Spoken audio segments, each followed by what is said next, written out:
At the bustling airport, the sound of rolling suitcases and boarding announcements filled the air.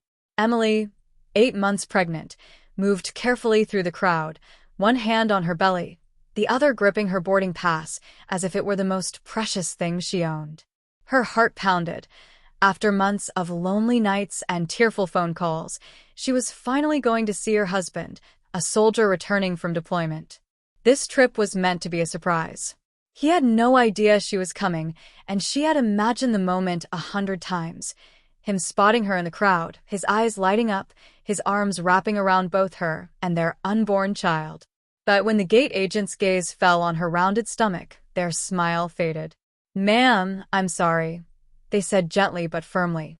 Airline policy doesn't allow passengers beyond 36 weeks pregnant to board without a recent medical clearance from a doctor. Emily froze. But "I'm fine. I can travel.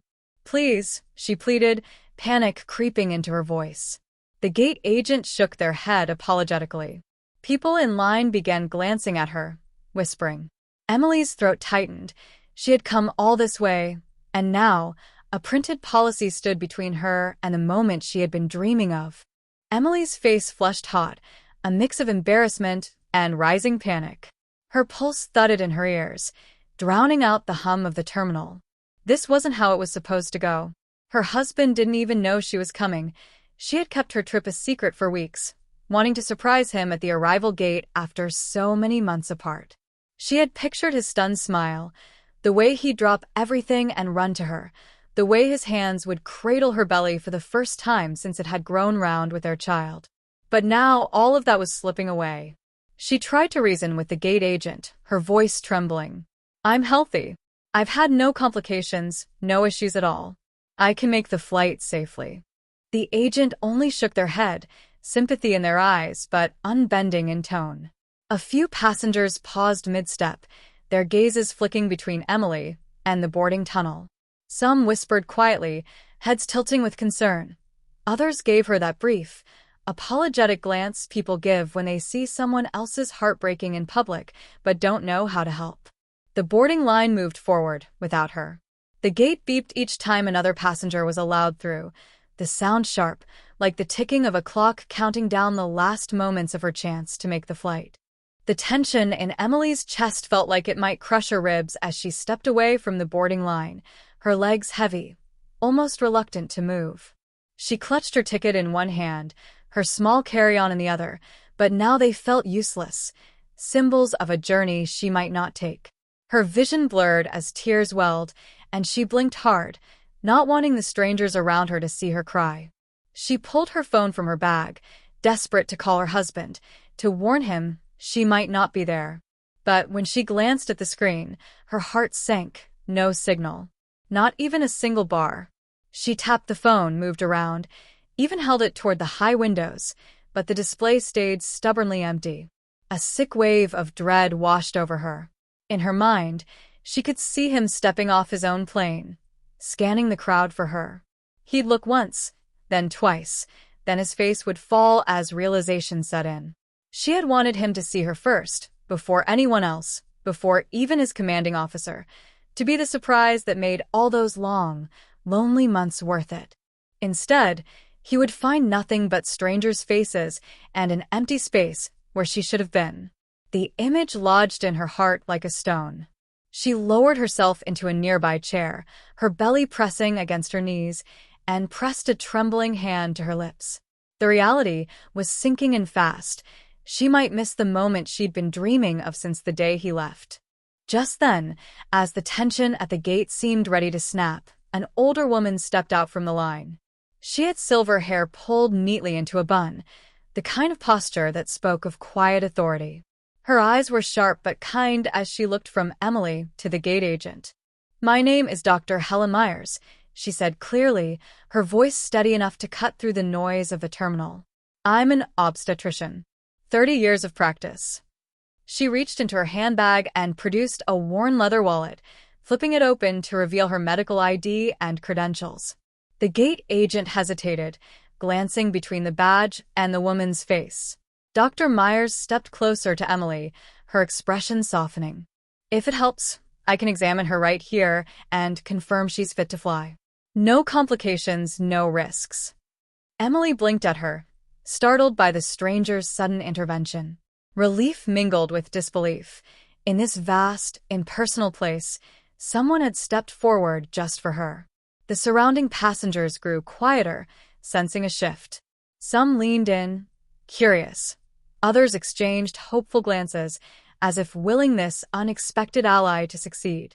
The doctor's hands, steady from decades of experience, rested lightly on Emily's wrist as she prepared to check her pulse. "Let's give them no reason to say no," she murmured. And for the first time in the long, nerve-wracking minutes since she'd been stopped, Emily felt a flicker of hope. The gate agent froze for a moment, torn between company policy and the growing scene at the counter. This wasn't standard protocol. In fact, every part of their training warned against making exceptions. But now there was a woman in a medical coat standing in front of them, introducing herself as Dr. Meyers, an obstetrician with 30 years of experience. With quiet authority, the doctor began checking Emily's pulse, asking her questions about her pregnancy, and listening carefully to her breathing. Her hands were steady, her eyes calm, as if she had done this 1,000 times before. Around them, the atmosphere shifted. At first, the voices came in cautious murmurs. "She's fine, let her go," then grew louder, more confident. "Come on, it's her husband she's going to see. She's not even in labor." Strangers who had been silent moments earlier now stepped closer, forming an unspoken circle of support. The gate agent glanced over their shoulder toward the supervisor's desk, clearly weighing the risk. Meanwhile, more passengers chimed in, their voices blending into a steady, persuasive hum. The murmurs became a single, united plea, not loud or angry, but insistent, filled with human warmth. It was no longer just Emily's fight. It was a collective push against the cold rigidity of rules. And in that moment, the sterile atmosphere of the airport felt almost personal. The hum of voices swelled until the supervisor himself emerged from behind the counter, a tall man in a navy jacket with the airline's emblem stitched neatly on the chest. His expression was guarded, the kind of look worn by someone used to making decisions that please no one entirely. He approached slowly, glancing from the gate agent to Dr. Meyers, then finally to Emily, who stood clutching her boarding pass like a lifeline. Dr. Meyers handed him her handwritten notes. Vitals normal, no signs of distress, fit to travel. He read them carefully, his brow furrowed, then lifted his gaze to Emily's face. There was something unshakable in her eyes, not desperation, but resolve, the kind born from months of waiting, worrying, and holding on to the thought of a single moment that mattered more than anything. The crowd behind her was silent now, the kind of silence that carries weight. He scanned the scene, strangers united for someone they didn't even know, a doctor standing in quiet defiance of bureaucracy, a pregnant woman willing to risk being turned away just to see her husband. Finally, he exhaled and gave a single, decisive nod. "Okay," he said, his voice carrying enough for everyone to hear. "You're cleared to board." For a heartbeat, the terminal was still, and then came the cheers. Applause rippled through the boarding area, some people smiling through tears. Even the gate agent allowed a small grin, sliding Emily's boarding pass through the scanner with a gentle, "Welcome aboard." On the plane, Emily sank into her seat, the tension of the last hour still humming in her chest. The cabin lights dimmed, and the soft roar of the engines filled the air. She rested both hands over her belly, feeling the gentle push of her unborn child. Leaning down slightly, she whispered, "We're going to meet your daddy today." The words trembled with joy, relief, and disbelief that the moment was still within reach. Throughout the flight, she stared out the window, watching clouds drift by like slow-moving dreams.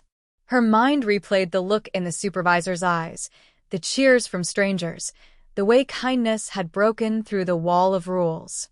She imagined her husband's face when he finally saw her, the uniform still crisp from his return, his hair maybe a little longer than before, his eyes searching until they locked on hers.